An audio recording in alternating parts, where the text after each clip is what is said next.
Sean bienvenidos a su segundo capítulo de Lunes Geeks, el cual espero ya sea su programa favorito para este momento.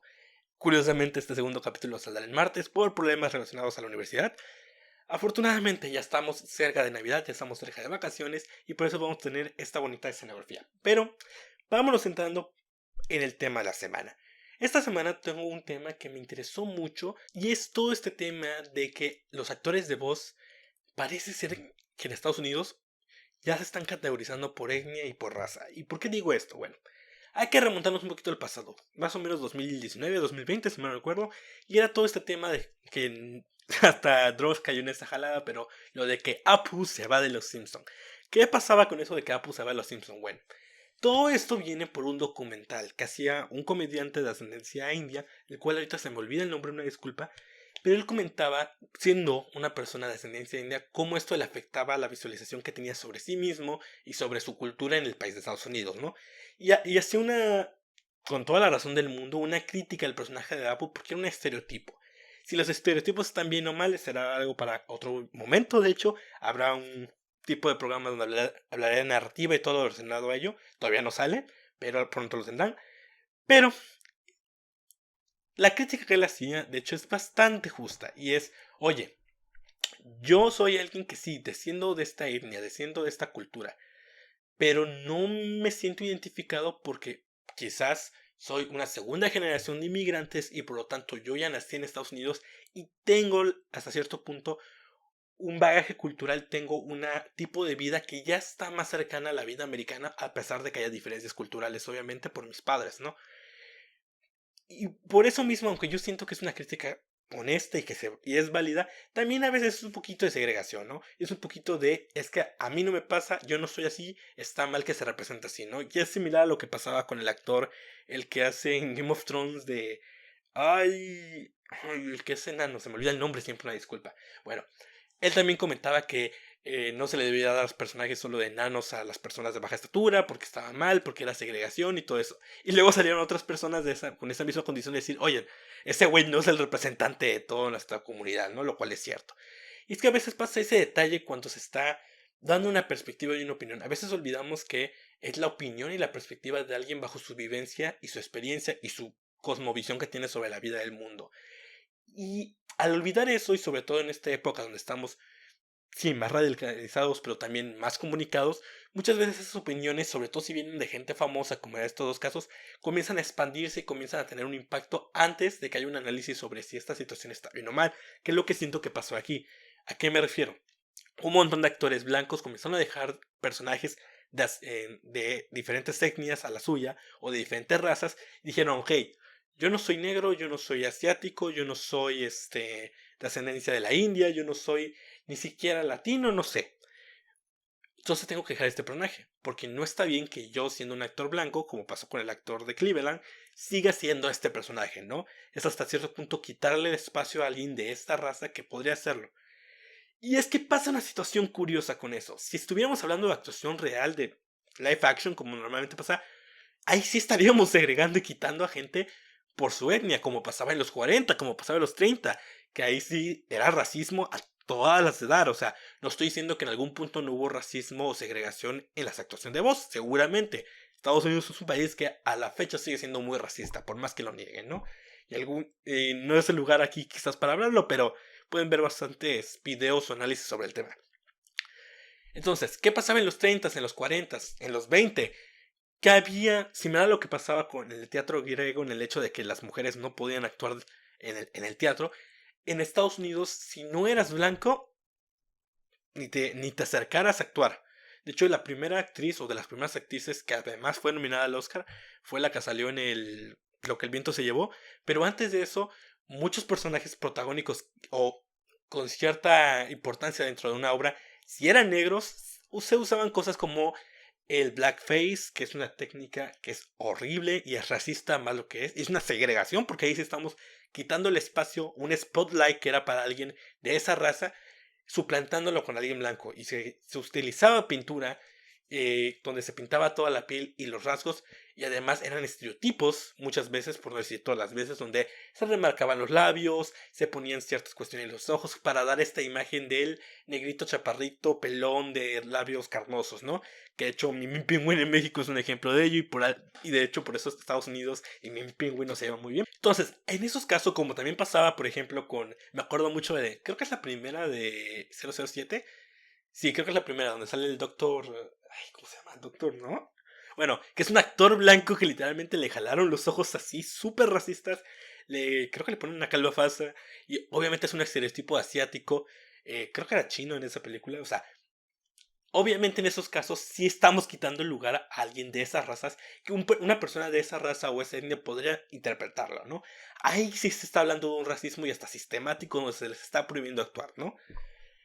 Pero, y esto es lo importante, pero en la actuación de voz no podemos decir eso tan directamente, porque en el momento en el que estamos diciendo, tú eres negro, tú eres blanco, tú eres de ascendencia de la India, tú quizás eres de ascendencia indígena o de ascendencia nativoamericana, en ese momento en el que decimos, entonces a ti te toca hacer este tipo de personajes, ya estamos agregando un campo donde no importa la piel porque no te van a ver.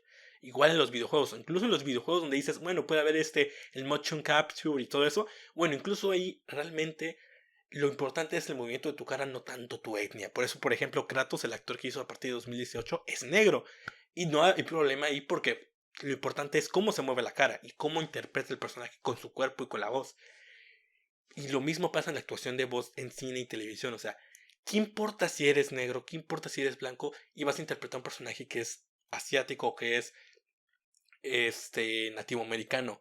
Lo importante es si sabes interpretar el personaje, si sabes darle el carácter que se te está pidiendo y sabes dar una interpretación que vale la pena, ¿no?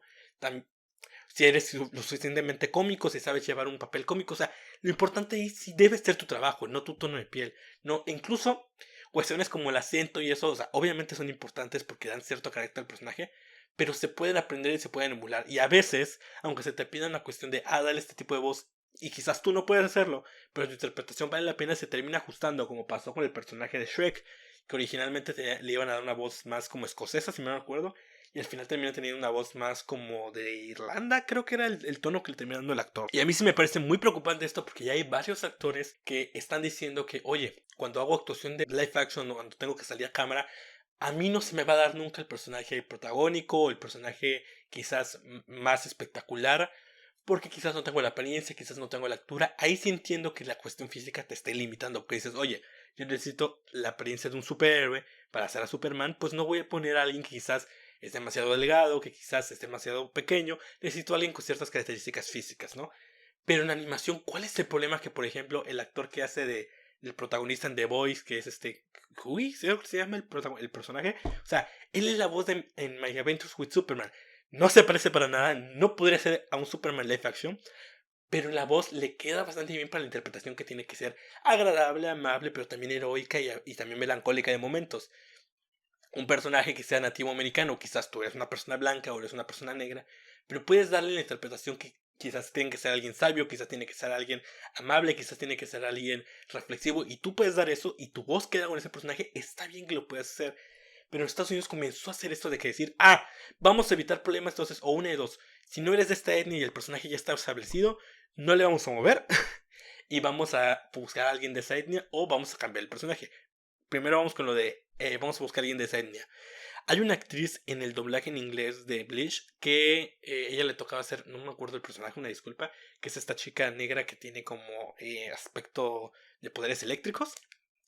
Y ella comenta, ella era la voz del doblaje y se quejó en Twitter porque la estaban corriendo, le habían quitado su papel. Y entonces ella dice, oye, ¿cómo está eso de que yo soy la voz recurrente de este personaje? La gente le gusta mi voz y me estás cambiando solamente porque yo no soy de esa raza. Yo no soy una persona negra, ¿no? Y estás poniendo una actriz de voz que sí simule a este personaje. Pero el detalle, y ahí es donde voy, ¿qué importa tiene si eres un actor blanco para un personaje negro? Si es una cuestión de voz. Si tu voz funciona el personaje, está bien. Y entonces también siento que ahí es donde Hollywood o muchas de esas producciones dijeron, ok, quizás nos estamos manchando un poquito ahí. Cuando es una cuestión voluntaria, pues los actores se van, ¿no? Como pasó con Cleveland, pasó con muchos personajes de Los Simpsons. Pero hay ocasiones donde dices, queremos a este actor para que dé la voz al personaje que hacemos, lo ajustamos. Que es lo que yo siento que pasó como por ejemplo con el personaje de Invincible. ¿Qué pasa con el personaje de Mark de Invincible y su madre? En los cómics obviamente son caucásicos. Son caucásicos muy neutros porque de hecho el dibujo nunca, la historia en el dibujo en ningún momento te da a entender, son blancos o son irlandeses o son no sé qué. O son asiáticos. Nada más lo dejan como una raza neutra que el punto es que el tono de piel es blanco, es lo único que sabemos.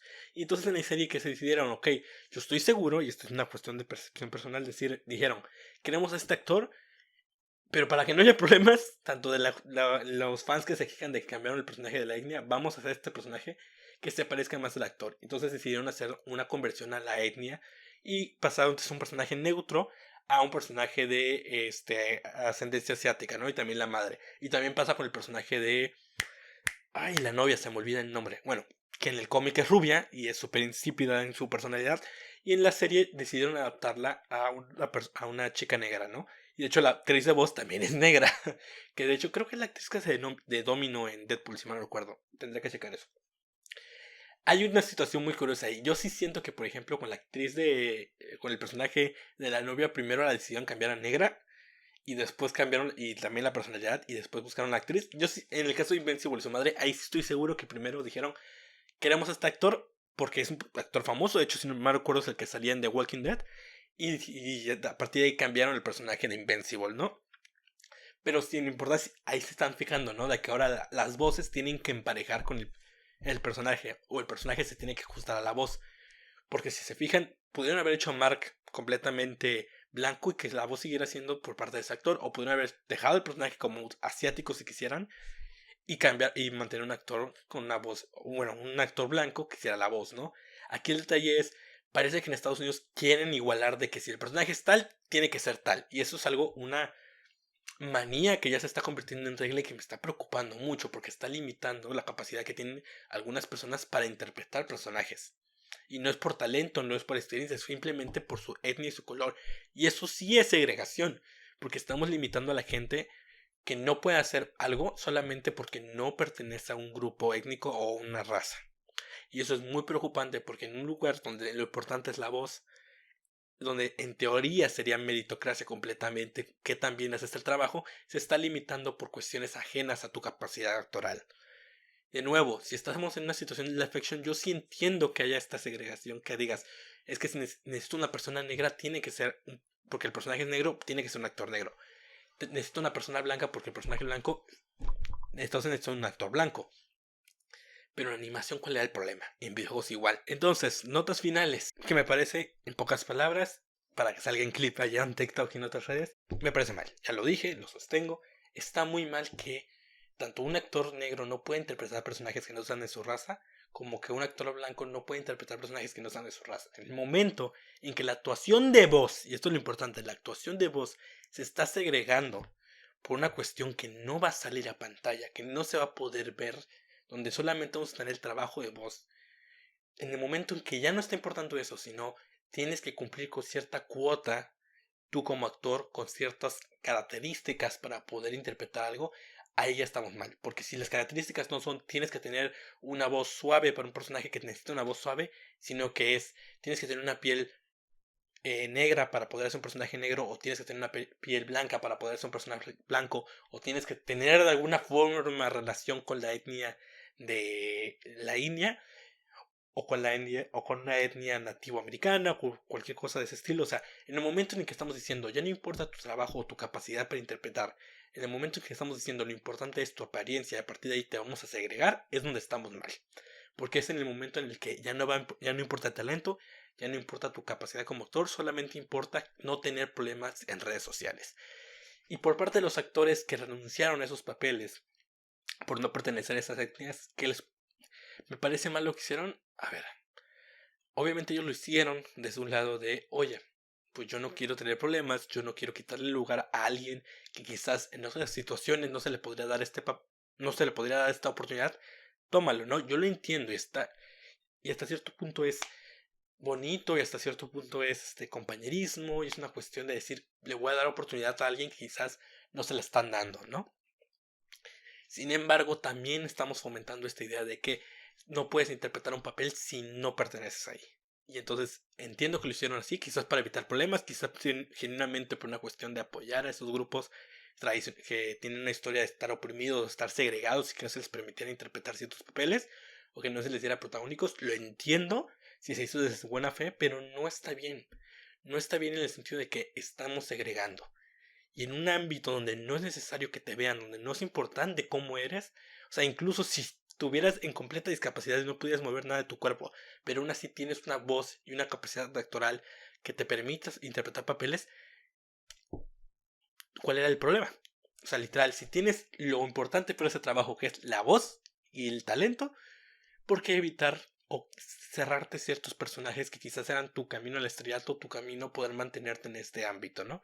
Entonces, entiendo que se hizo desde una buena fe, entiendo que se hizo desde un lado de no quiero quitarle el espacio a estas personas, pero aún así terminó fomentando a este problema que tienen en Estados Unidos, que afortunadamente no se ha traspasado a otros países, otros lugares donde se hace o doblaje o actuación de voz, donde de momento seguimos con esta idea de que lo importante es la voz. Entonces, a mí me parece que está mal. Pero, como siempre digo, ¿qué opinan ustedes? ¿Qué les parece a ustedes? Me encantaría leerlos en comentarios. Y, como siempre, lo más importante es qué opinas tú, pero siempre desde el lado del respeto y desde el lado de esta es mi opinión. Hasta cierto punto me documenté y esto es lo que quiero expresar. O sea, tanto tú respeta lo que te dicen los demás como espero que la gente respete lo que te dicen a ti. Ahora, pasemos a qué fue de. En esta semana tengo a un guionista que curiosamente yo no sabía que había trabajado en tantos lugares fuera de los cómics hasta que ahorita investigué. ¿Y por qué traje este guionista en particular? Que es Warren Ellis. Warren Ellis es un guionista que desde 2015, no, un poquito más para acá, 2018, ha sido muy polémico. Y es polémico porque cometió delitos. Y ahorita vamos a hablar un poquito más sobre todo este tema de si separar el artista y el arte, todo eso. Pero primero vamos a hablar, para la gente que no conoce a Warren Ellis, ¿quién es Warren Ellis? Bueno, Warren Ellis es un guionista de origen británico. Y no me acuerdo si llegó al cómic americano con la invasión inglesa, que para la gente que no sepa, la invasión inglesa es un montón de autores, guionistas y artistas también de origen inglés, como dice el nombre, o sea, de Inglaterra, Irlanda y de... no me acuerdo del otro país que forma parte de Gran Bretaña, pero todos los países, todas esas personas llegaron a Estados Unidos, a DC Comics, a Marvel, sobre todo DC Comics es donde fue la mayor inmigración, y comenzaron a trabajar en sus personajes y comenzaron a trabajar en los diferentes sellos de la editorial y crearon historias maravillosas. Neil Gaiman con The Sandman, Grant Morrison con Animal Man. Según yo es de esa camada, quizás es un poquito después, pero según yo es de esa camada. Bueno, Warren Ellis es un guionista que en el género superheroico se hizo un renombre al trabajar con personajes como de la editorial Wildstorm. ¿Y qué fue lo que hizo? Bueno, Wildstorm es una editorial que hay gente que le gusta mucho. Yo personalmente no le he dado tanta oportunidad. Pero lo que es verdad es que su mayor auge fue en los mediados de los 90 cuando surgió la editorial Image, donde ahí surgió como un subsello y están todos estos personajes de Apollo, Midnighter, Stormwatch, está... Ay, no me acuerdo de la otra. Ah, Wildcats, o sea, Gen 3, o sea, todos estos superhéroes que venían directamente de Jim Lee, en muchos casos dibujado por él, o donde trabajaba cercano a las personas que estaban involucradas. Entonces, él llega, si mal no recuerdo, 98, 99, y reinventa ese sello editorial, lo renueva porque estaba en una época muy mala, y comienza a trabajar en Stormwatch, si mal no recuerdo. Sí, en Stormwatch. Rescata esa serie que, por lo que me han dicho, estaba muy culera antes de lo que él estaba escribiendo. Yo literal solamente leí de él para adelante, y sí me lo creo porque he leído algunas cosas de esa editorial previo a la llegada de Warren Ellis y... Ay, Dios mío, Wildcats, por ejemplo, creo que lo de Alan Moore es lo único que vale la pena ahí. Bueno, pero bueno. Y ahí comienza a reinventar, comienza a incluir elementos. Crea The Authority tiempo después, en el finales del 99, inicios de los 2000, y prácticamente se hace un renombre ahí. Bueno, ya había hecho cómics previo a eso, pero ahí es donde mayor hace su renombre y donde más reconocimiento obtiene. Después pasa a otras editoriales, trabajó con Marvel incluso en el volumen 7 de Moon Knight, donde escribe los primeros 6 números. Hizo cómic independiente, hizo varias cosas. De hecho, yo no sabía que tenía esta adaptación a anime por parte de Crunchyroll de un webcomic que hizo. Pero bueno, era un autor muy reconocido, era un autor bastante famoso de eso. De hecho, también reinventó a Iron Man por allá de 2005 cuando sacó este arco de Extremis. Es un guionista muy importante, es un guionista que sobre todo ha hecho cómics súper increíbles de gran calidad como Transmetropolitan, ha hecho obviamente la primera etapa de The Authority. O sea, ha hecho cosas muy buenas. Su Mune me gusta mucho, aunque no dura más que 6 números, pero da el inicio y hace algo fantástico. O sea, es un muy buen guionista. De hecho, a mí me gusta mucho decir que es un guionista de mucha calidad, pero es como Mark Waid, que es un guionista que quizás no siempre te hace obras maestras, pero no siempre pero no, tampoco te hace obras X, más bien te hace obras que están en una estándar de está bien, están interesantes, son divertidas, son buenas y te la vas a pasar bien. Y eso es Warren Ellis.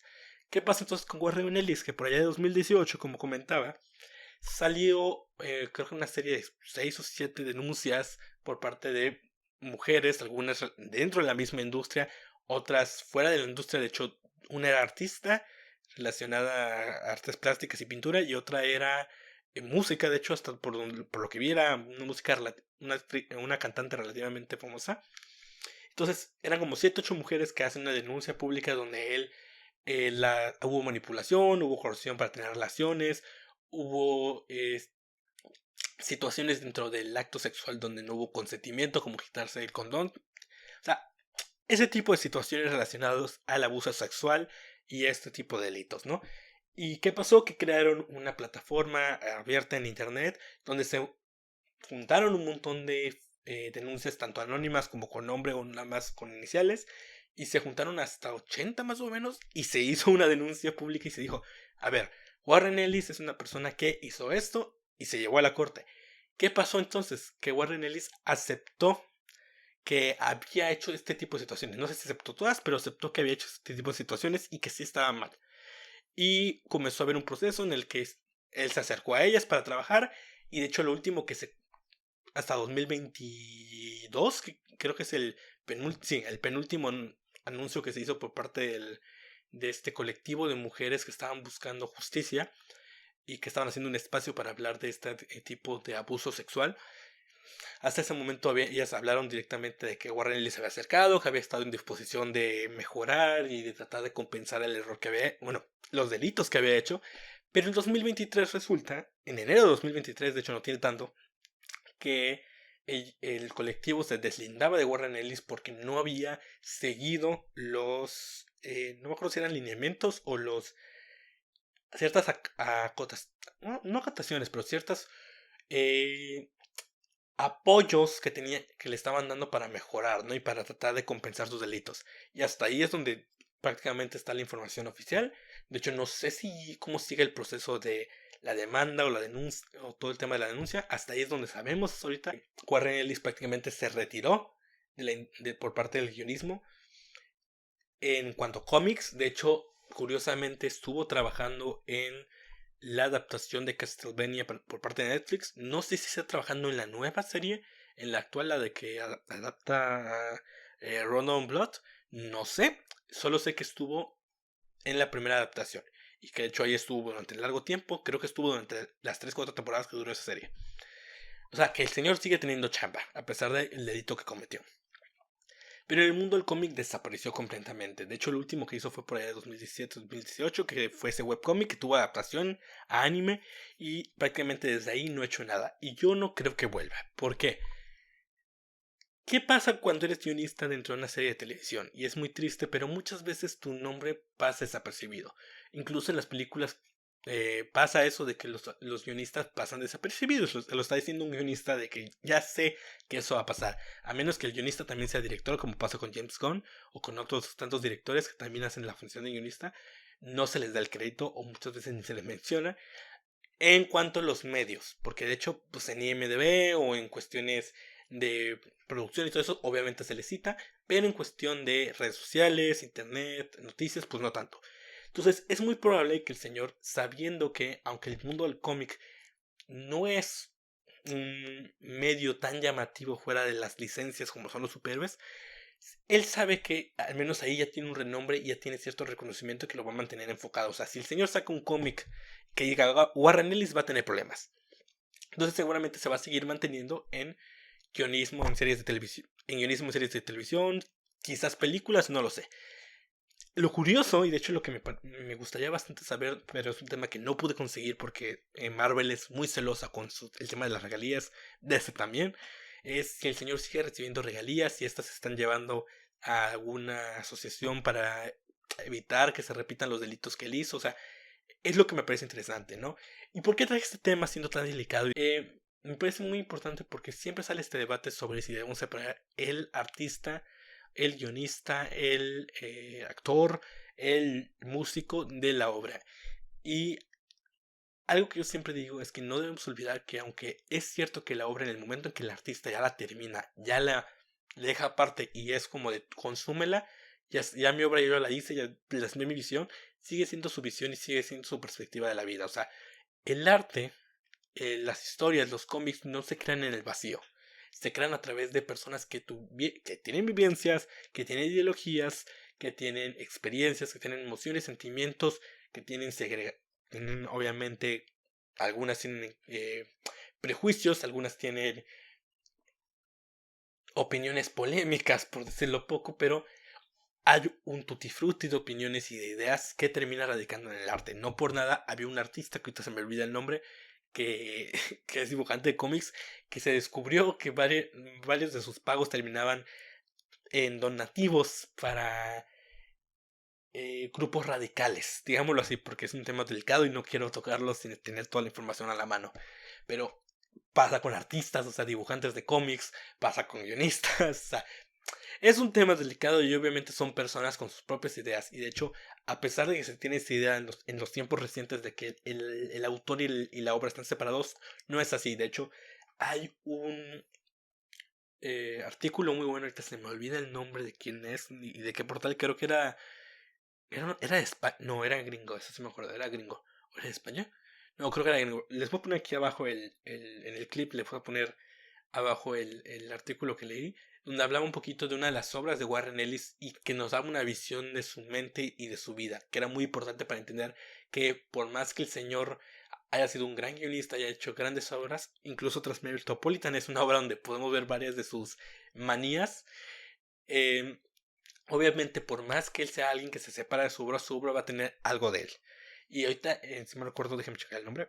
El artículo es de una página llamada Penumbra. Búsquenla como la caída de Warren Ellis. Ahí están los créditos. En el link le voy a poner, bueno, le voy a poner el link aquí en YouTube si me deja. Y el cómic se llama Fell. Y en ese cómic son historias autoconclusivas, unitarias. Yo, de hecho, no lo conocía, pero es muy bueno este artículo y por eso lo quiero traer a la mesa. Habla sobre cómo es un detective privado que tiene que investigar en cada número casos autoconclusivos relacionados a cuestiones de delitos sexuales, ofensas, agresiones físicas, varias de las cosas que curiosamente se le acusaron a Warren Ellis de haber hecho, ¿no? Entonces, él menciona, el autor de este artículo, que a veces cuando estamos leyendo una historia olvidamos que obviamente es una persona quien la escribió, es una persona quien la creó y obviamente ciertas parafilias, ideas, prejuicios, todo eso va a estar presente en su obra. Y entonces, ¿está bien o está mal que digamos, oye, ya no quiero consumir esto? Es una decisión completamente personal. Es un tema que de hecho me gustaría hablar más a detalle, pero en pocas palabras respecto a Warren Ellis, es muy importante que a veces, y afortunadamente con Warren Ellis no pasó eso, pero que no idealicemos a las personas detrás de la creación de contenido. Por más que nos guste un autor, por más que nos guste las obras que cree, o sea, The Authority, por ejemplo, a mí me gusta muchísimo, Planetary, que también hizo Warren Ellis, me gusta muchísimo. O sea, por más que él haya hecho grandes cómics, no hay que olvidar que es una persona que ha cometido delitos. Y sobre todo, aquí la pregunta es, ¿qué hacemos ahora? Porque, por ejemplo, The Authority va a tener una adaptación a cine por parte de James Gunn. O sea, no es por atacar a James Gunn, pero ¿qué pasa en ese tipo de casos? Cuando literalmente estamos diciendo, ok, hay un agresor sexual, hay alguien que cometió diferentes delitos sexuales que obviamente va a recibir regalías o que hasta cierto punto va a tener reconocimiento su obra que él creó, porque de hecho el tomo uno de Authority, que es el que él guionizó, fue un éxito de ventas, y se acabaron las reimpresiones cuando se anunció la película. O sea, ¿qué hacemos en esos casos?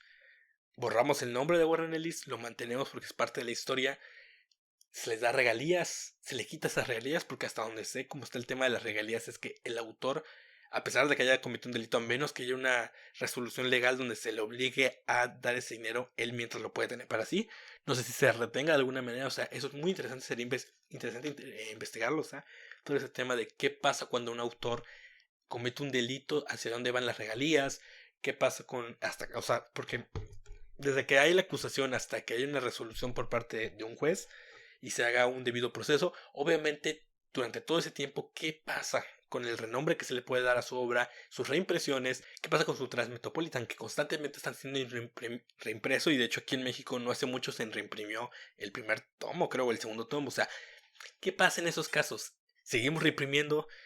¿Lo borramos completamente sus publicaciones? Porque al fin y al cabo, por más que él haya cometido un delito, hay otras personas involucradas en esa obra que también se merecen esas regalías y que esas obras se sigan reimprimiendo. Y nosotros como consumidores del medio también merecemos que esas obras se sigan reimprimiendo porque son obras de gran calidad. O sea, de verdad tenemos que eliminar a esa persona en el sentido de que, digamos, ya no importa, pero su obra sí, debemos eliminar la obra por más que tenga un valor cultural y artístico. O sea, ¿qué hay que hacer en esos momentos? Y sobre todo en este caso tan particular donde no hay una resolución todavía y no hay literalmente un juez diciendo, ah, bueno, ese dinero se va para otro lado, o Warren Ellis está en la cárcel, porque hay autores que curiosamente están en la cárcel. Hay un guionista que estuvo trabajando en la Justice League, es Gerald Jones, por ejemplo, el caso de ese hombre que por tener contenido explícito de menores sigue en la cárcel. O sea, y por lo tanto esa época no se ha reimpreso, por más que quizás haya gente que le interese. O sea, este tipo de casos donde hay alguien en la cárcel sabemos qué pasa, que es no se reimprime más esa obra y prácticamente se elimina la posibilidad de adquirirla y de darle dinero a esta persona. Pero claro, no es lo mismo Gerald Jones, que es un autor, o, bueno, un guionista que quizás mucha gente ni se acordaba que existía o ni le interesaba que existía, a alguien que hasta cierto punto ha sido relevante como Warren Ellis y alguien que su contenido sigue siendo algo que genera dinero, porque a veces olvidamos que el dinero es lo que mueve a muchas personas y sobre todo a las editoriales y sobre todo a las productoras. O sea, ¿qué va a pasar en ese caso? ¿Qué pasa, por ejemplo, el caso como les digo, de Warren Ellis? Se va a cancelar la película de Authority, va a haber polémica respecto a esto, si de repente se dice que Warren Ellis está en la cárcel, se deslindará completamente James Gunn de la versión de Warren Ellis de Authority, porque después está la de Miller, que podrá gustarte más o menos, pero quizás la que agarren para inspirarse. O sea, que no creo, porque de hecho la de Warren Ellis es la más importante. O sea, ¿qué va a pasar? Y esas son las preguntas que yo me planteo. ¿Qué debería hacer, por ejemplo, James Gunn? O sea, de momento pues no hay una resolución, pero ¿qué tal si para 2025 Warren Ellis termina en la cárcel? O sea, se debería cancelar la película, se debería deslindar completamente de él, o sea, debería aclarar públicamente, decir, oigan, la persona que creó este equipo y que creó muchos de esos personajes, pues es un depredador sexual y que obviamente está en la cárcel o que está en un problema legal. O sea, ¿qué debe pasar aquí? Y sobre todo, entiendo que quizás digas, bueno, sus cómics ya no deberíamos reprimirlos, deberíamos dejar de publicarlos, pero ¿qué pasa con la gente que también gana dinero aquí, que no ha cometido un delito? El dibujante, el entitador, el rotulista, obviamente las personas que reciben un pago por su trabajo en esa historia o en ese cómic, sobre todo cosas como, por ejemplo, su The Authority, su Transmetropolitan, su Iron Man Extremis, que sigue siendo reimpreso en varios países y sobre todo en Estados Unidos sigue siendo reimpreso. O sea, ¿qué se debe hacer en estos casos? ¿No? ¿Cuál es tu perspectiva o qué opinas sobre esta situación? Si se deben seguir publicando, si ya no se deben publicar, si en el caso de las adaptaciones completamente deslindarnos de él, que sería lo lógico, no hacer esas adaptaciones. O sea, ¿qué deberíamos hacer en estas situaciones donde complicadas? Y me interesaría mucho saber qué opinan ustedes. Pasemos a la primera reseña de esta semana, que es Leo, que es la película de Adam Sandler, bueno, Adam Sandler, producida por su productora. Y curiosamente hubo dos películas llamadas Leo que salieron este año. Una que creo que es de la India o que es de Pakistán o algo así. Y la otra que es la de Adam Sandler. ¿De qué trata esta película? Bueno, primero que nada es una película familiar. Esto lo tengo que decir porque dirían Adam Sandler, quizás humor grotesco, su humor de pipí popó. Que de hecho sí hay chistes de pipí popó aquí, pero hay que decirlo, es una película que sí está dirigida a un público infantil, que está dirigida a niños, yo creo que de 10 a 12 años más o menos. Es una película que sí puedes ver en familia, no es la típica comedia de Adam Sandler que aunque te la venden como una película para la familia, puede tener chistes que quizás no son del todo agradables. Pero bueno, ¿qué vamos a encontrar aquí? Bueno, una lagartija que tiene 74 años y que al escuchar que el tiempo de vida de su especie es de 75 años se espanta y cree que ya se va a morir, que ya llegó al final de su vida y se siente desesperado porque siente que no la ha aprovechado, que se la ha pasado viviendo en la comodidad del espacio de clases donde él está, porque es una mascota para una clase de de quinto grado.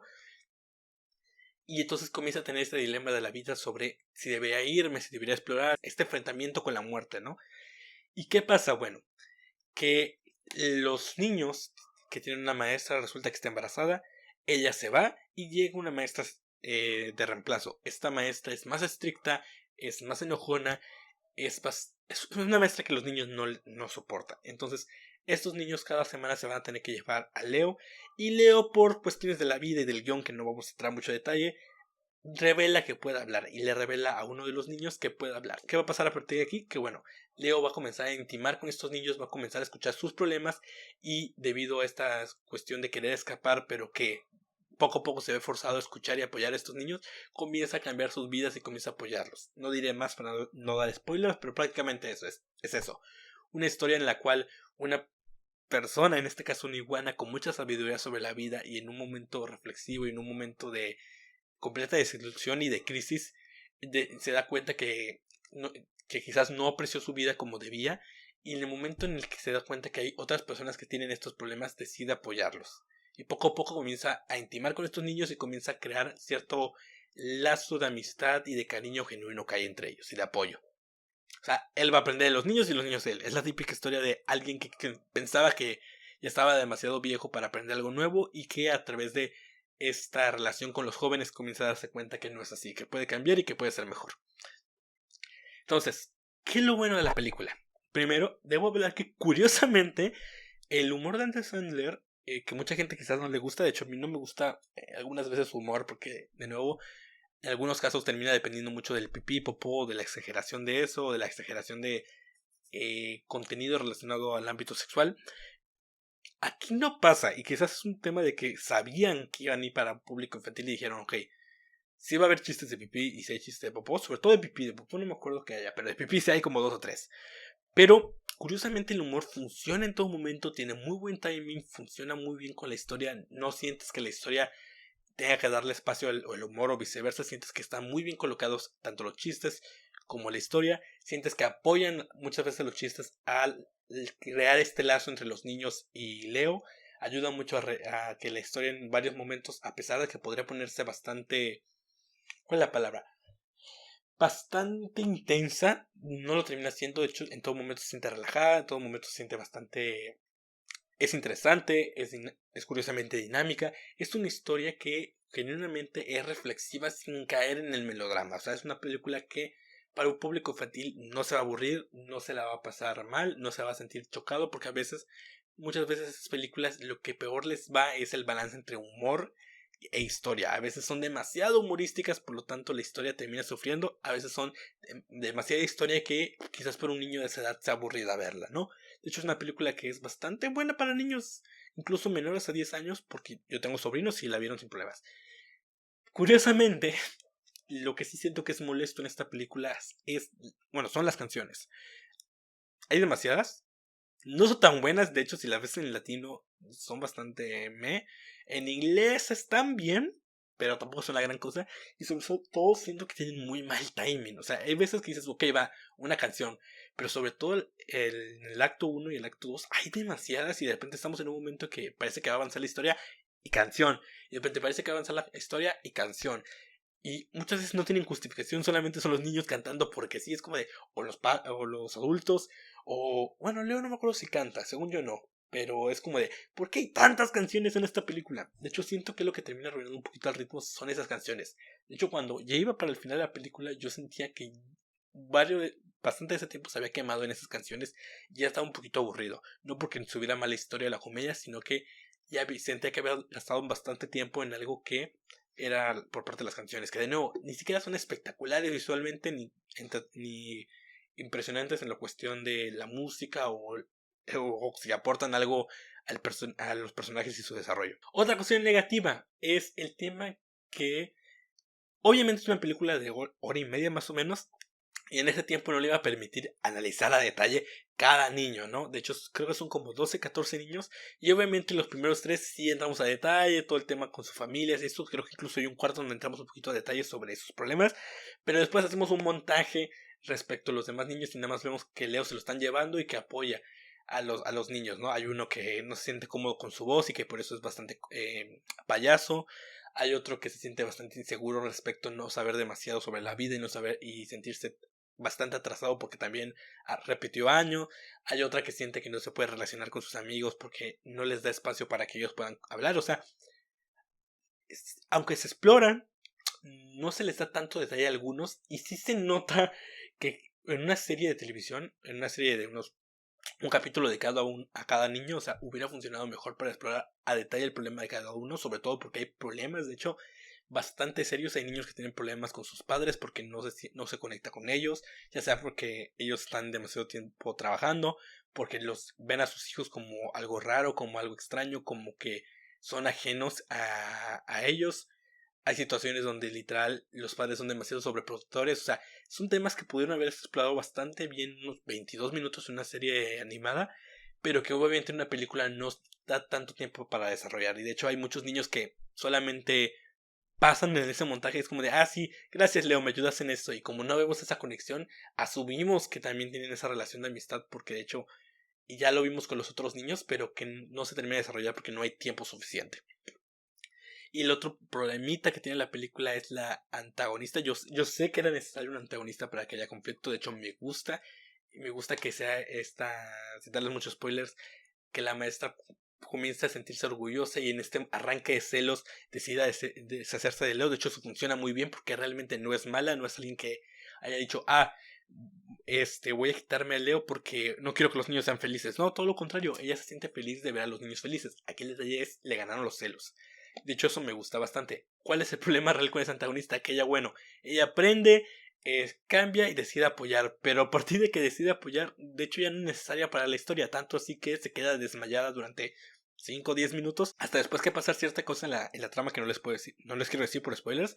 Ya como que vuelve a estar dentro de la trama. Es como de, solamente funciona para el conflicto y después se la tuvieron que saltar. O sea, yo pensé que quizás iban a tener un papel un poquito más proactivo, como conducir el autobús y eso, pero ni siquiera en eso fue necesaria. Fuera de eso, siento que es una película de hecho bastante bien. Como digo, lo bueno son la relación entre personajes, la dinámica, lo visual está muy bien. O sea, no es una joya, no es una locura, es una película buena, bastante interesante, bastante entretenida y sobre todo, y curiosamente no me sorprendería que sacaran una serie después, porque de hecho el concepto de Leo, este iguana que ayuda a los niños a entender cuál es su problema que tienen ellos, a apoyarlos emocionalmente y tratar de mejorar y tratar de, en algunos casos, mejorar su relación con sus padres, en algunos casos, sentirse suficiente, en algunos casos, aceptar cierta, ¿cuál es la palabra? Cierta característica negativa que ellos tenían sobre su propio cuerpo, sobre su propio ser. O sea, esa dinámica, ese concepto les podría funcionar muy bien para una serie animada. De hecho, no me sorprendería que Netflix se animara a sacar una serie con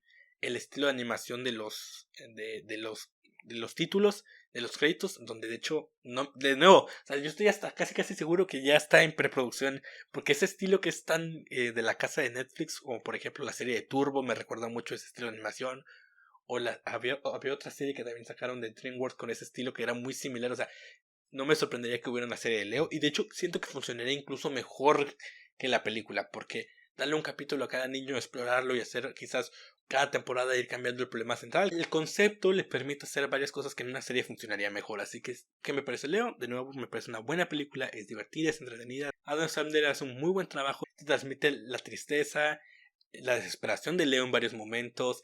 Esa sensación de estar cansado, de ya tener demasiada edad, pero aún así esa sabiduría, esa Leo tiene, o sea, la voz que le da Sandra a Leo es muy buena porque tanto te da esa sensación de relax, de alguien buena onda, que sí te quiere apoyar, pero también alguien con sabiduría. O sea, no se siente un güey tonto que no sabe de la vida, todo lo contrario, se nota que es alguien que tiene experiencia, alguien que sabe de la vida, pero al mismo tiempo no es este tipo que te trata de regañar o que te trata de corregir, todo lo contrario, trata de comprenderte, de entenderte y de apoyarte desde su lado más emocional, ¿no? Y eso me gusta mucho en cuanto al trabajo que hace Adam Sandler. En cuanto a los demás actores de voz, creo que en general están muy bien todos. De hecho, me sorprenden mucho las voces de los niños. Siento que la actuación de todos está muy bien. Mi favorita sería en todo caso la del niño que tiene este problema con su tono de voz, el que es muy payaso, no voy a decir más. Sobre todo porque siento que cuando cambia esa otra voz que tiene es demasiado icónica. Pero fuera de eso siento que todo está muy bien. Es una película bastante buena. Es una buena película. No es la gran cosa. No es que tenga apartados revolucionarios o que te vayan a volver locos. Pero es una película que puedes ver un sábado, un domingo con tus hijos o con tus sobrinos y te la vas a pasar muy bien. Ellos se la van a pasar muy bien. Que quizás haya momentos donde ellos se puedan desesperar un poco. Quizás le choca las canciones o quizás le choca que la trama sea un poquito repetitivas a cierto punto, porque es ver un problema de un niño, entender cómo Leo lo apoya y volver a clase y así con 3 o 4 niños, creo que son 5 o 6 los que nos muestran, o sea, quizás eso le puede parecer un poquito repetitivo, pero los problemas, el cómo Leo se lleva con ellos, el cómo descubren que Leo habla, es tan diferente que no termina aburriendo. Ahora pasemos a las reseñas de Justice League International volumen 1, que sería Justice League volumen 1, número 5 y 6, e International número 7, porque yo un renombre. Y esta es una serie de reseñas que traigo desde antes en TikTok, que vamos a encontrar en estos 3 números. Bueno, este hombre, que es el hombre gris, es una persona que fue castigada por los señores del orden debido a que se vio su verdadera forma. Fue castigado a recolectar la esencia de los sueños de los seres humanos cuando mueren. Curiosamente, este cómic salió antes de The Sandman, entonces a pesar de que todavía no estaba todo este tema de la cosmovisión que creó Neil Gaiman, funciona bastante bien en retrospectiva. Doctor Fate, que había desaparecido prácticamente en el número 3, si mal no recuerdo, y al darse cuenta que el hombre gris se liberó de la isla donde estaba preso, decide irlo a buscar. La Justice League se entera, gracias a Doctor Fate, que él es encarcelado por parte del hombre gris y deciden ir a este lugar para apoyarlo y liberarlo. Y eso prácticamente va a ser toda la historia. Vamos a ver a la Justice League llegar a este lugar, apoyar a Doctor Fate, a tratar de evitar que el hombre gris domine el mundo y le robe la esencia de los sueños a todos los seres vivos del mundo. Y mientras pasa todo este tema del hombre gris, estamos viendo toda una maquinación por parte de Maxwell Lord, donde trata de hacer que la Justice League tenga permiso por parte de la ONU para tener alcance internacional y poder tener embajadas por todo el mundo. Algo muy interesante de estos números, y de hecho lo recalqué desde la reseña en su momento, es todo el tema relacionado a Guy y Batman. Esta rivalidad, este conflicto de egos termina de explotar aquí y de hecho es súper cómico y me encanta esta viñeta. Guy todavía le dice a Blue Beetle, sosténme mi anillo, y Blue Beetle lo tira y Batman de un golpe lo deja noqueado, y de hecho Guy queda fuera hasta el número 6 o 7 más o menos. Otra cosa que me parece muy buena es que seguimos con el tema de la reflexión de cada personaje. Captain Marvel se siente ninguneado por parte de los demás miembros de la liga, se siente que no es apreciado, siente que por más que se esfuerce está invirtiendo su tiempo en algo donde no se le aprecia y donde aparte está perdiendo su propia vida personal, por lo tanto siente que quizás ya no debe seguir en la liga. Y de hecho, sin darles mucho spoiler, a través de estos 3 números se nos explora a 2 personajes que terminan dejando la liga, no les voy a decir quiénes, pero por motivos diferentes, uno por ego y otro porque no se siente ni listo y porque todavía se siente que le falta vivir demasiado y no quiere perder su vida privada por estar en cada momento con la liga, ¿no? Otra cosa interesante es la aparición de Creeper, que desde la que yo lo leí por primera vez siempre me ha parecido interesante, súper divertido. Tiene una forma de relacionarse con los personajes que queda súper bien y que además Giffen sabe manejar perfecto. Es divertido, pero sin llegar a ser frustrante o chocante. Respecto a la trama del hombre gris, debo decir que me gusta mucho. Todo el conflicto no va sobre si lo pueden vencer o no. De hecho, sin darles mucho spoiler, Doctor Fate deja muy claro que no es rival para él y no es rival mucho menos para los señores del orden. Solamente él lo tomó desprevenido. Y es muy interesante el cómo maneja, y de hecho no me acordaba que fuera así todo el detalle sobre cómo los señores del orden, hasta cierto punto, de hecho esto si mal recuerdo se maneja más en el volumen 1 de Doctor Fate, que es una miniserie de 4 números. Todo este tema de que los señores del orden están tan alejados de la creación y están tan alejados de los mortales que para ellos un regalo o una recompensa por un detallito para nosotros podría ser una maldición. Ahora bien, no quiero hablarles más de la historia porque después pasa un tema con un satélite que es así, no quiero spoileárselo para nada, quiero que lo vean porque siguen planteando todo este misterio. De hecho, algo que no me acordaba y que me gusta mucho es que te dejan claro que sí, ya sabemos que Maxwell Lord es esta persona que estaba detrás de el querer renombrar a la liga y el que tiene un interés particular en ellos, pero también te comienzan a mostrar que hay algo más o alguien más que también tiene interés particular sobre la liga y que también está ayudando a Maxwell Lord y que tiene tal voluntad que incluso toma decisiones sobre Maxwell Lord. No voy a decir más para no darles spoilers, pero ese misterio se está manejando muy bien. Ahora sí, pasemos al arte. Giffen, que de hecho es aunque no es el dibujante, es el que hace la composición de cada página. De hecho, él hace, bueno, hacía el maestro, porque precisamente ya falleció, hacía el borrador de cómo tenía que ser la composición. Obviamente vemos el tema de los 9 paneles que él adora, como no tiene una idea. De hecho, si leen su Legión de Superhéroes, que es el volumen 4, toda esa serie, que son 38 números, están hechos en 9 paneles. Y es muy interesante. Algún día hablaremos de esa serie porque es muy buena. Pero el uso de los 9 paneles es fantástico. A veces se rompen los 9 paneles para tener el equivalente a un panel grandote. Aquí, por ejemplo, me gusta mucho porque en los 9 paneles sabe manejar muy bien los tiempos. Es algo que siempre supo hacer muy bien Giffen, que es el ritmo y la atención a través de los 9 paneles. Tenemos plano en la cara, acción, primer plano y un plano más grande. O sea, mejor dicho, más enfocado. Y me gusta mucho porque maneja muy bien la atención. Tenemos un plano completo y después poquito a poquito vamos cambiando. O sea, manejar muy bien el ritmo. Y los colores son fantásticos. Estos son los que dan cierto misterio, cierta magia. Y que obviamente te demuestran que están en un lugar que no es la Tierra. No voy a decir más detalles para no dar spoilers. Aquí tenemos 6 paneles y están manejados de una forma fantástica. El ritmo es exquisito. Un detalle curioso, que a pesar de que esta ya es la New Earth, el Superman de y si no recuerdo después vuelve a aparecer, se parece más al de Pre-Crisis, el de Tierra 1, que al Superman de New Earth, porque está más delgadito. Algo que sabe hacer muy bien el dibujante es darle dinamismo y cierta agilidad a los personajes, a pesar de que, por ejemplo, aquí se está moviendo gravedad cero. La forma en la que están trazados los misiles sí te dan la perspectiva de que son misiles que van súper rápido y que los personajes se tienen que mover a través de ellos.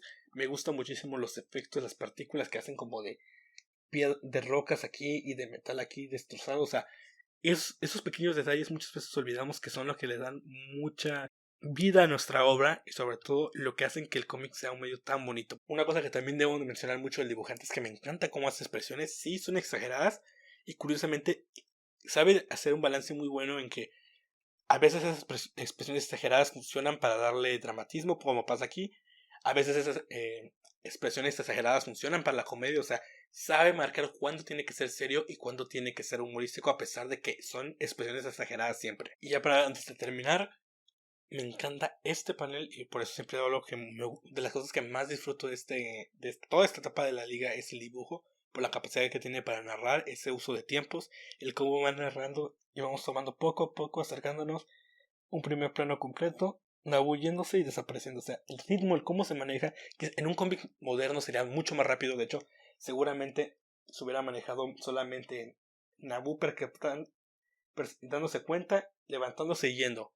Mientras que aquí se toman el tiempo para ir narrando poco a poco y ayuda mucho este ritmo calmado que tiene el hombre gris en esa apatía en su voz. Entonces, ¿qué me parece los números 5, 6 y 7 de la Liga de la Justicia de Giffen y de Mattis? Ya lo he dicho muchas veces, esta liga lo que tiene de ventajas es que sabe manejar muy bien la dinámica de personajes, sus interacciones, es súper divertido, es súper relajado el ritmo, pero aún así te la pasas muy bien, te la pasas riendo. Es una liga que a pesar de que es cómica, de que son amigos pasándosela bien, no olvidan que también es una obra de acción, que tiene muy buenas escenas de acción, que tiene mucho dinamismo esas escenas de acción, tienen impacto los golpes, situaciones que aunque son quizás curiosas para una Liga de la Justicia si la vemos ahorita, porque para algunos sería como de, la Liga enfrentándose a un satélite gigante, es algo de todos los días.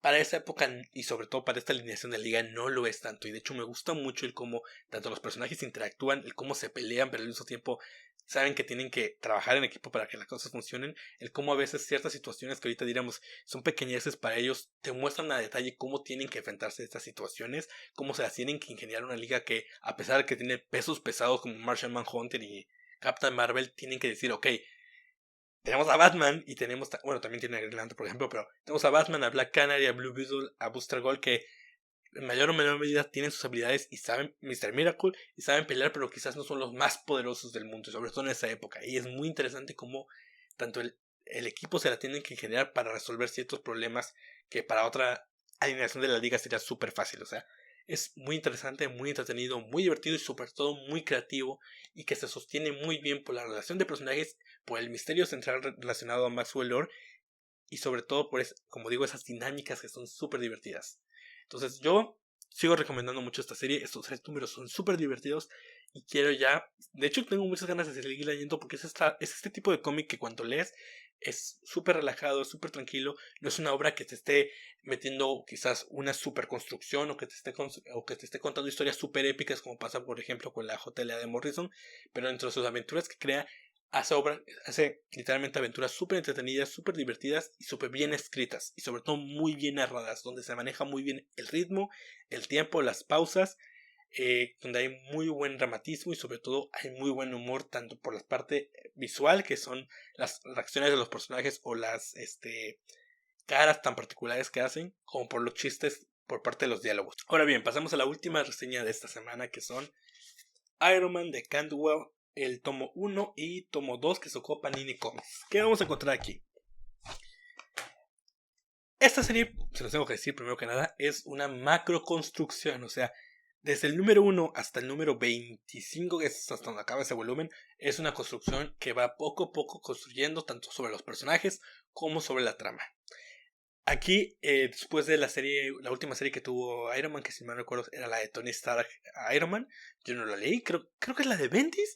Lo que pasa en esta serie, de hecho te lo resumo muy bien al inicio es respecto a Tony que pierde su personalidad y una IA dentro de un cuerpo clonado o algo por el estilo. O sea, Tony tiene una crisis respecto a su identidad, sobre su existencia, siente que no sabe si debe seguir vivo, no sabe por qué sigue vivo, si a pesar de que ayuda a las personas, a pesar de que hace todo eso, la gente se lo reclama por sus recurrentes errores. Entonces, dentro de esa crisis respecto a por qué sigo haciendo esto, si de todos modos me equivoco, debo seguir haciendo esto, debo seguir preocupándome por la gente, o sea, esta hasta hay un momento donde se compara con un dios como diciendo, oye, pues tengo todo este poder, ¿por qué me sigo preocupando por estos tontos, no? Casi dice eso. Y es donde entra Hellcat, Patsy Walker. Y es de hecho de las cosas que más me encantan de esta serie, es ese balance y ese contraste que hay entre Hellcat, Patsy Walker y Iron Man, Tony Stark. Porque Tony está muy deprimido, sí. Patsy también lo estuvo, porque para la gente que no lo sepa, Patsy estuvo casado con el hijo del diablo, literalmente, y debido a eso se suicidó. No quiero entrar mucho en esos temas porque esa etapa de Patsy Walker a la fecha creo que es de las cosas más polémicas que la gente trae. O sea, eso junto a lo de Carol Danvers con su hijo que era su esposo que estaba siendo controlada mentalmente, son de esas cosas que yo creo que Marvel mismo dice, ay madres, ¿por qué se nos ocurrió decir eso? Pero bueno, entonces Tony durante toda esta crisis regresa un enemigo del pasado, que de hecho por eso se llaman los libros de Korvac, si me acuerdo es ay, ¿cómo se llama este nombre? Korvac. Sí, Korvac, que yo no lo conocía, pero bueno, ya lo conocía porque había leído hasta el número 8 cuando fue publicado, después ya no seguí la serie, pero es un villano al parecer de los Avengers, de la época de los 70, 80, no lo sé, yo no leo Avengers, no me interesan los Avengers, pero es un villano que regresa, aquí regresa como una inteligencia artificial dentro de un cuerpo de androide, y a través de este viaje cósmico que van a tener, este Korvac busca aumentar su conciencia a tal punto de ser un dios para reconstruir o reformar el mundo.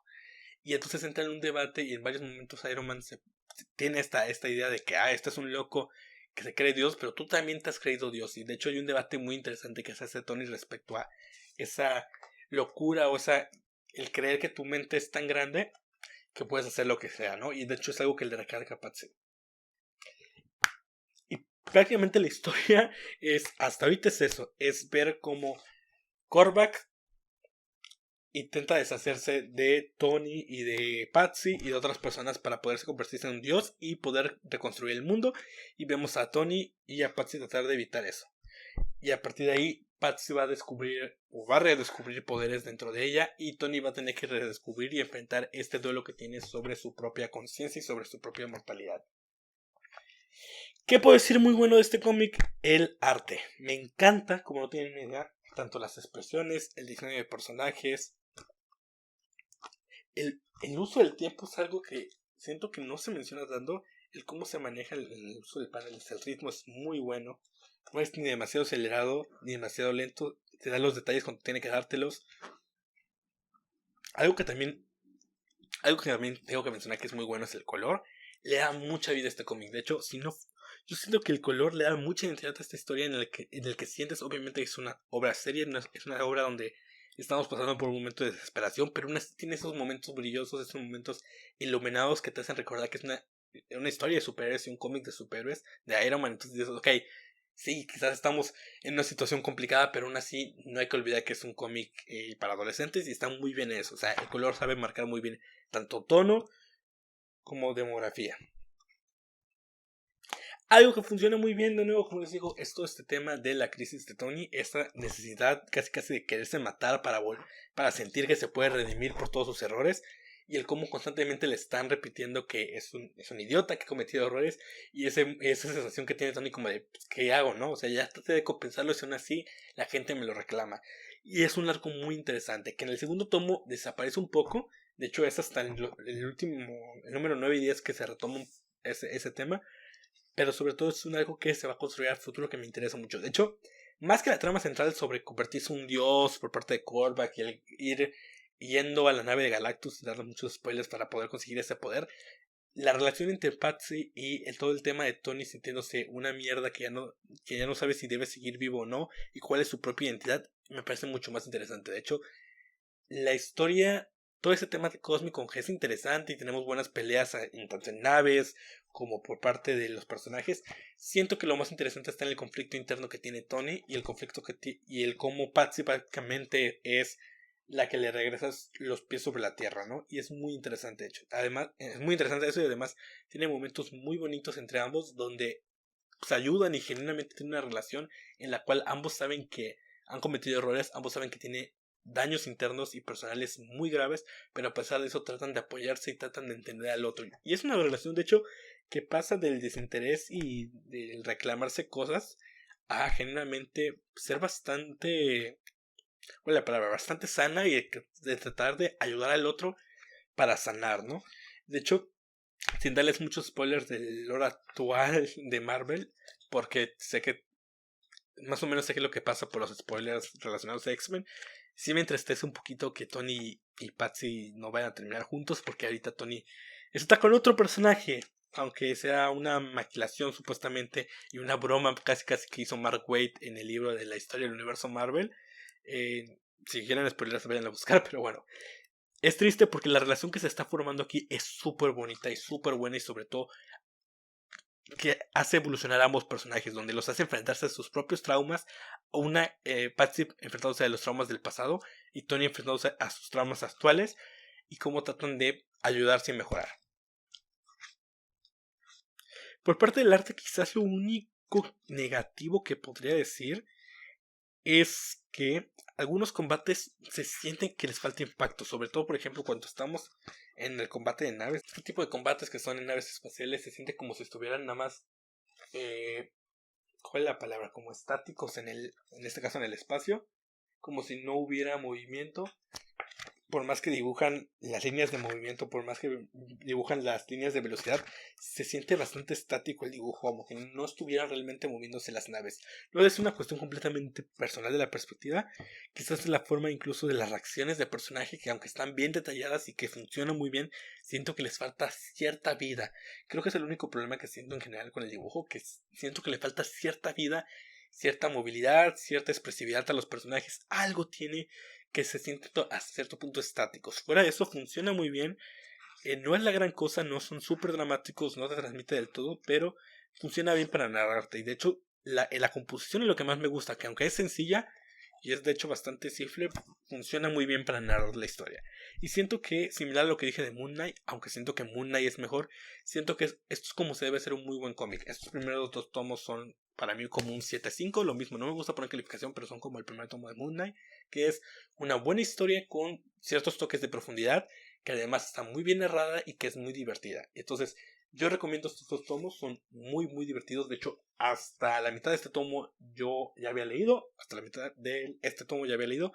Así que yo sí tengo interés por saber cómo va a continuar todo este tema de Korvac, pero sobre todo cómo va a continuar tanto la relación de Patsy como los problemas internos que tienen ambos, ¿no? Y el cómo se van a apoyar. Eso es lo que más me interesa. Entonces yo sí voy a comprar el tomo 3. No sé cuándo salga, seguramente creo que en enero no, porque ya anunciaron lo de enero y no los anunció. Quizás para febrero, no lo sé. Pero al menos de momento siento que es una serie que está bastante bien, que no es la locura, pero que es muy divertida. Y sobre todo a alguien que no le gusta Iron Man como a mí, que siempre me ha parecido aburrido, este tipo de historias que te hacen interesarte en estos personajes que nunca te habían interesado o que nunca te han interesado mucho, hablan muy bien de este tipo de historias. Y hablan muy bien del autor, porque en este caso retoma elementos del pasado de Iron Man, no tanto como Moon Knight, por ejemplo, pero que los trae de nuevo a la mesa y que son bastante entretenidos de ver y bastante curiosos. Y pues nada, eso fue todo por esta semana en Lunes Geeks, en el capítulo 2 que salió martes de nuevo, perdón. Como siempre van a tener sus clips de cada sección en el canal de YouTube, en la cuenta de TikTok, en Facebook, en todos. Síganme en mi TikTok, en mi Twitter si quieren, de hecho ese lo actualizo. Prácticamente en todos lados estoy como Rolos24, en YouTube, de verdad se agradecen comentarios, likes, los compartidas como tienen una idea. De verdad, en Spotify también está el audio y en Internet Archive se llama. Y nada, de verdad, créanme que lo que más se agradece son los comentarios. No necesariamente los comentarios me dicen que soy un chingón, sino que donde se demuestra que vieron el video o que se demuestra que vieron cierto clip y comparten y comentan su perspectiva. Si sienten que están de acuerdo conmigo, si sienten que no y el por qué, siempre con respeto. Y como siempre, para mí fue un gusto estar aquí. No tienen una idea de lo mucho que disfruto, cómo aprendo cada vez más cuando hago estos capítulos. De hecho, tengo muchas ganas del capítulo 3 por el tema de la semana, que me parece súper interesante, y sobre todo por ciertas reseñas que van a salir. Pero nada, yo seguiré subiendo sus videos. Espero que YouTube me apoye y los recomiende. Tengo muchas ganas de leerlos, de ver qué opinan sobre esto. Y pues nada, vamos a seguir tratando de mejorar cada semana.